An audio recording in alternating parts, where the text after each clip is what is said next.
Comme nous venons de le voir, tout ne tourne pas vraiment rond du côté de chez CTS. Pour parler de situation, j'ai le plaisir d'accueillir Thomas Kfeller. Vous êtes le président du conseil d'administration de CTS.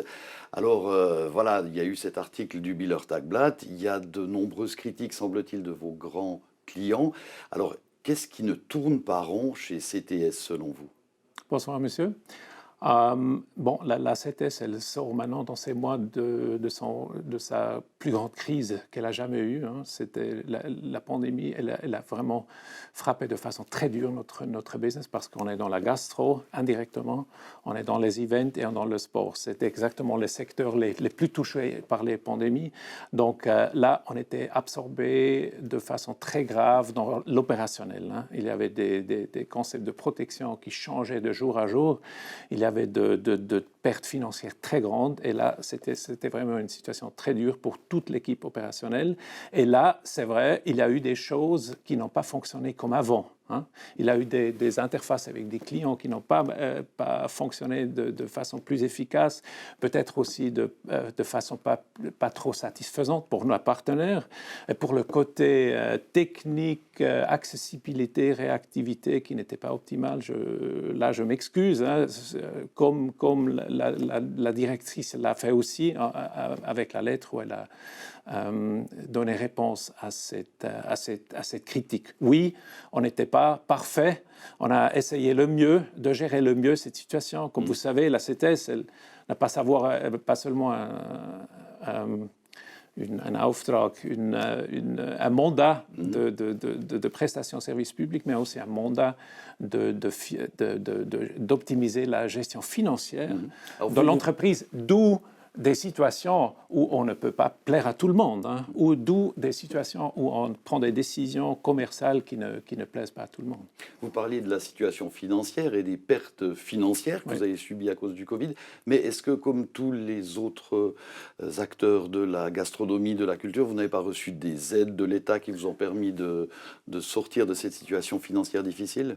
Malheureusement, pas dans la mesure où d'autres entreprises ont pu accéder à ces aides, parce qu'on est, comme vous savez, on est une filière 100% de la ville de Bienne.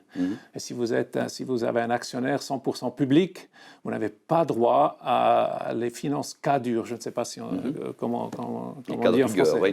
Cas rigueur, oui, c'est ça. D'autre part, on a pu profiter de l'outil du chômage partiel, et ça de façon assez intensive, mais ça avait le désavantage pour nous, si vous êtes dans une situation où vous devez gérer très très vite les opérations, hein, les concepts de protection pour les clients, il faut être très étroit avec les gens qui ont quand même encore fait des events, mais sous des conditions affreuses. Là, on était toujours un peu dans le clinch. Est-ce qu'on prend le chômage partiel ou est-ce qu'on garde les gens pour mieux gérer cette chose? Et là, c'était des décisions très dures et je suis très conscient que, vu de l'arrière, depuis maintenant, il y a eu des situations où on pourrait avoir fait mieux. C'est clair.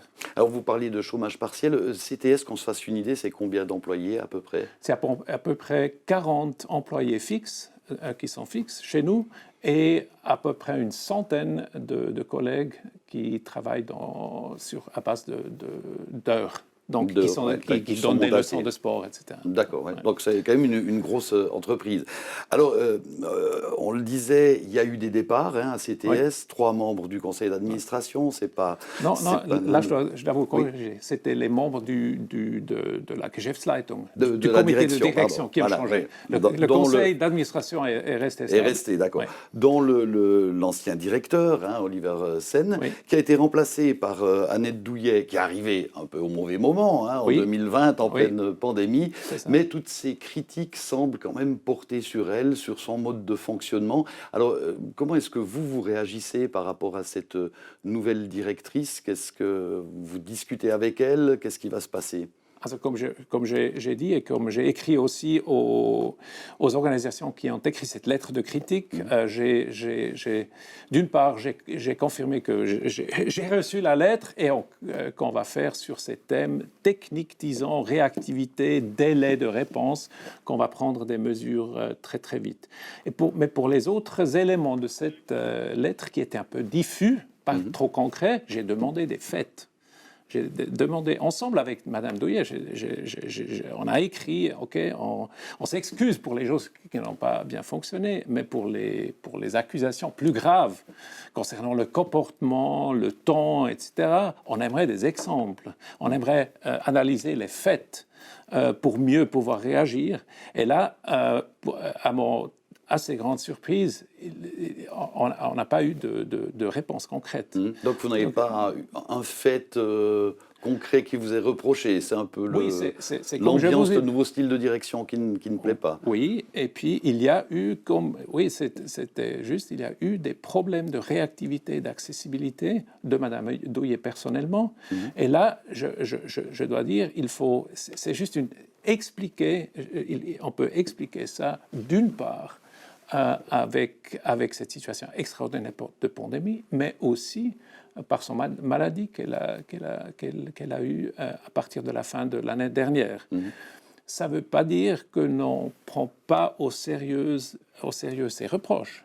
Comme je vous ai dit, avec l'équipe, on a défini. Maintenant, en décembre, on a défini les délais maximaux pour certains types de propositions ou de lettres.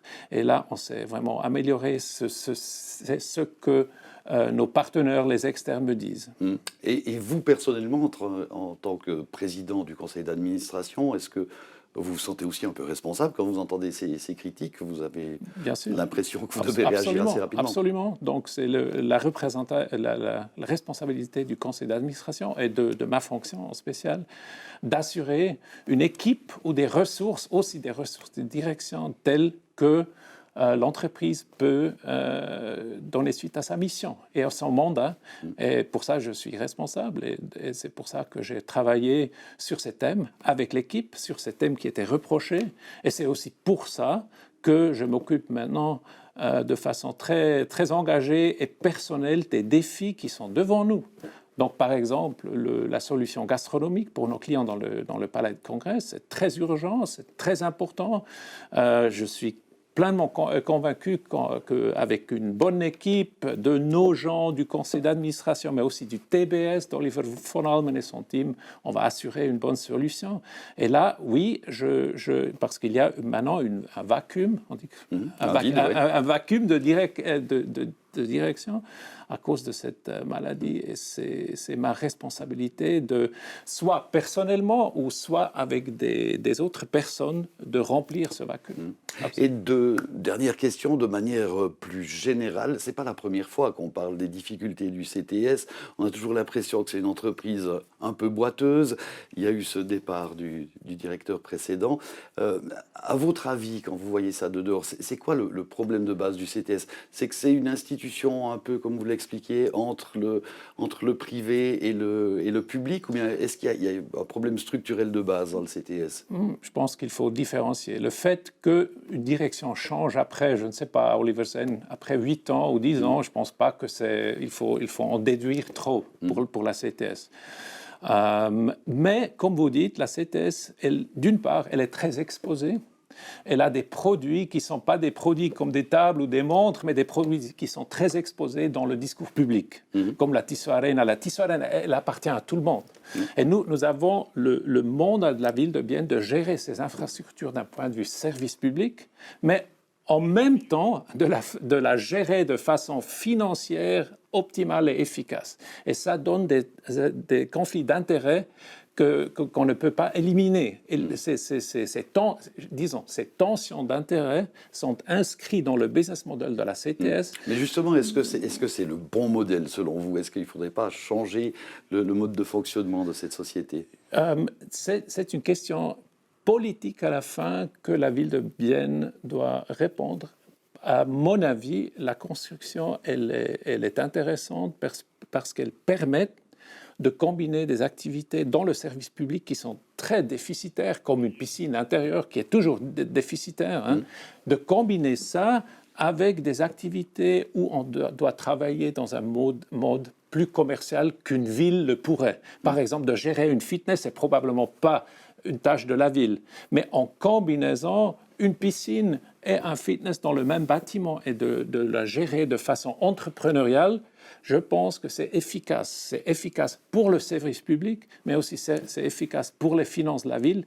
D'où, je dirais, oui, la construction, elle a ses avantages, mais elle a ses défis aussi, oui, comme vous dites. Thomas Kveler, merci beaucoup pour ces explications. Donc, on espère que le CTS va se mettre rapidement sur les rails, qu'on aura bientôt des nouvelles de sa nouvelle directrice, Annette Douillet. Merci d'être venu nous en parler. Merci, monsieur.